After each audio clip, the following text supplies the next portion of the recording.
Training siya para maging tagabantay ng cruise. Dapat pag-aralan natin kung paano mo makokontrol para hindi ka makasakit ng iba. Bigla naman niyang nalaman na kalahating aswang pala siya. Nako, paano na ang duty niya? Gagawa ko ng paraan para itama to. Ano?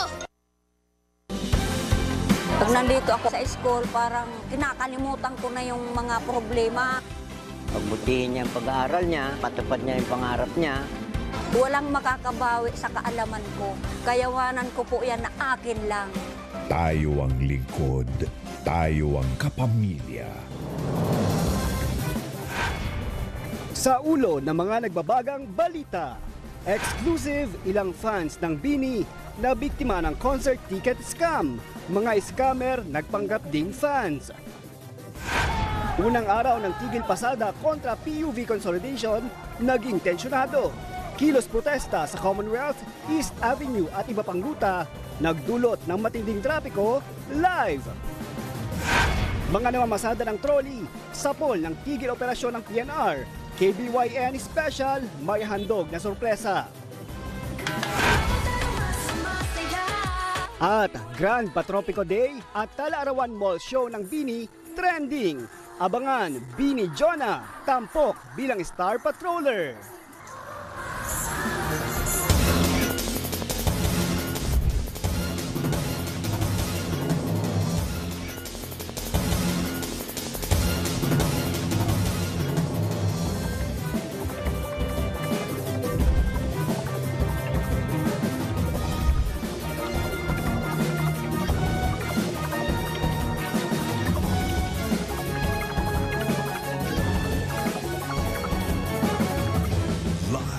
Mula sa ABS-CBN News Center, Manila, ito ang TV Patrol! Magandang gabi, bayan!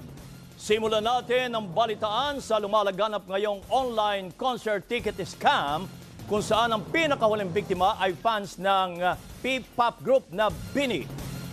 Dahil sold out na ang ticket ng kanilang konsyerto, madali umanong makumbinsi na mga manloloko ang ilang estudyanteng biktima na bumili sa kanila ng ticket. Exclusive nagpapatrol, Zian Ambrosio. Kasama si Michelle sa Blooms o BINI fans na pumila ng magdamag sa isang mall sa